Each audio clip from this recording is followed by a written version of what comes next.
Bienvenue mes petits lapins sur Galaxy Rider. Alors on se retrouve aujourd'hui pour répondre à une question ou un sondage que la plupart des futurs riders se posent, les plus vieux comme les plus jeunes, entre le ling et le quad. Quelle est la différence? Enfin, est-ce qu'il y en a une déjà? Est-ce que vous avez le libre choix de vos goûts ou de vos préférences? Est-ce que vous devez commencer par le line ou par le quad? J'ai déjà répondu à un commentaire une fois là-dessus sur le sujet. Dans cette vidéo, je vais vous décortiquer ça et vous expliquer bien comme il faut pour que vous puissiez bien comprendre. Mais pour pas que ça soit trop long, dans cette vidéo, je vais répondre seulement à 3 questions que vous vous posez sûrement, dont il y aura les réponses. Donc on perd pas de temps, et c'est parti dans...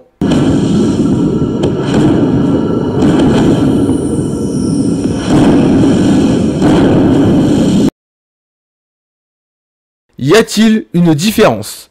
Non, ça ne change absolument rien entre le line et le quad. Vous pouvez très bien commencer à faire du quad, ou alors vous pouvez très bien commencer à faire du line. Vous pouvez acheter soit des quads si vous voulez faire du quad, ou vous pouvez soit acheter des lines si vous voulez faire du line. Alors vous pouvez très bien acheter des quads sur mesure déjà tout fait, ou des lines qui coûtent encore plus cher, des de sur mesure pour des compétitions, ou des lines pas chères. Vous pouvez très bien acheter les deux pour faire du line et du quad comme vous voulez. Vous pouvez très bien vous entraîner une semaine avec les lines, une semaine avec les quads, ou faire des balles avec des quads ou avec des lines. Ou, soyons plus fous, emporter carrément les deux et faire du quad, ou alors et faire du line, comme vous voulez. Entre les deux, quel est le plus facile? Alors pour répondre à cette question-là, ça dépend de vos goûts et de vos préférences. Si vous préférez le line ou si vous préférez le quad, comme il n'y a aucune différence, comme je vous ai dit précédemment. Mais ça dépend, est-ce que vous voulez faire du quad ou est-ce que vous voulez faire du line?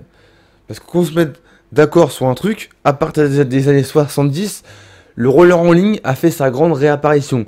Les ventes ont explosé et le quad a été longtemps mis dans les oubliettes pendant un petit moment. Donc depuis quelques temps, ça a fait sa grande réapparition grâce à une série qui a apparu, grâce à une série sur la télévision, je sais plus sur quelle chaîne, qui a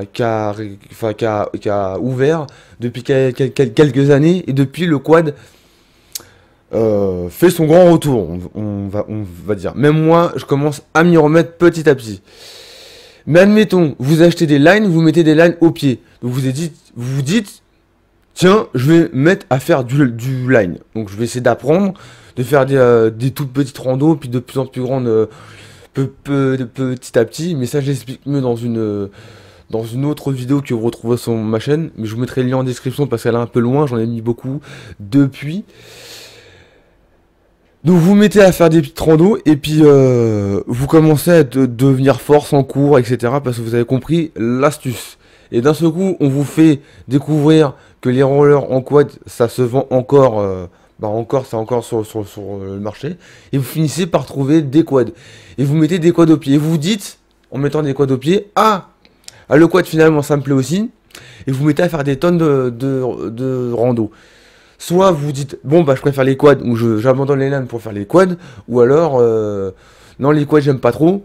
Pas parce que c'est plus difficile ou plus facile. C'est juste que c'est pas votre truc où vous sentez un équilibre qui est pas le même, et vous dites je vais rester finalement sur les lines. Ou alors, vous faites les deux, et vous envisagerez toujours de faire les deux.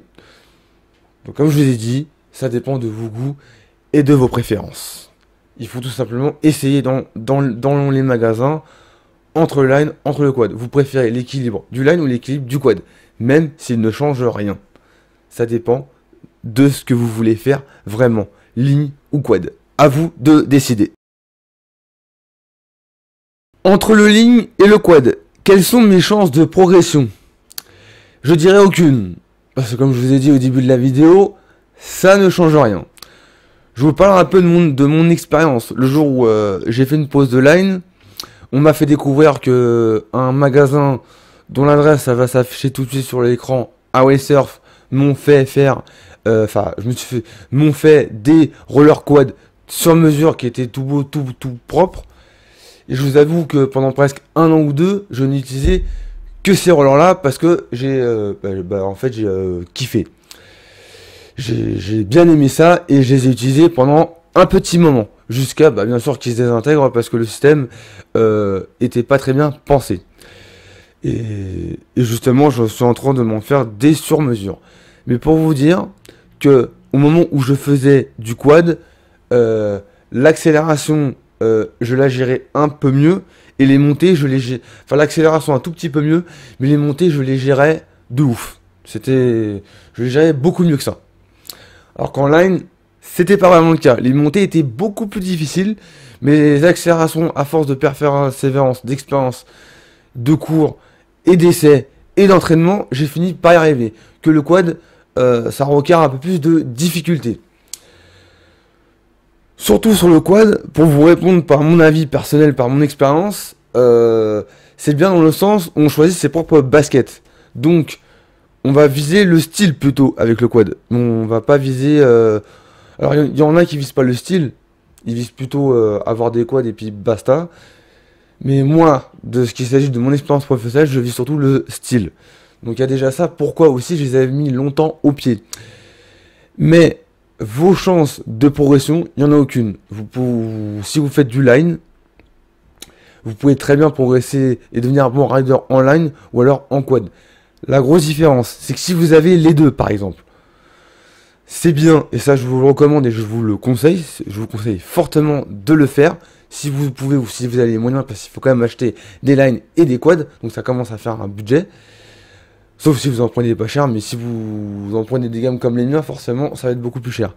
C'est genre de faire pendant un an du line, et pendant l'année, pendant quelques semaines, vous faites du quad. C'est le fait de faire du quad pendant quelques mois, et après de faire du line pendant quelques mois, vous découvrez d'autres façons de faire, de vous équilibrer, et de vous tenir plus ou moins droit en fonction de vos pieds.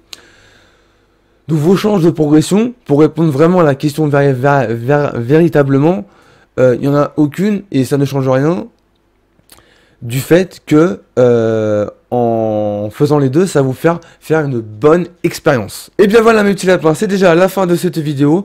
Donc voilà, je vous ai expliqué ça à peu près dans le détail. Je suis pas allé un peu plus dans les détails, sinon ça aurait été beaucoup trop long. Donc il y aura d'autres vidéos là-dessus, mais vous avez compris l'importance des différences. Donc si ça vous a plu, je vous invite à lâcher un gros pouce bleu, ce qui me ferait plaisir. Si vous êtes nouveau sur la chaîne ou si ce n'est pas encore fait, de vous abonner en appuyant sur la mascotte en bas à droite de votre écran. Pour la suite des vidéos, je vous invite à activer la cloche des notifications pour être au courant des suites qui vont arriver. Dites-moi en commentaire les questions ou pour vous exprimer totalement librement. Sur ce, on se dit à bientôt et n'oubliez pas qu'un rider avance toujours droit devant.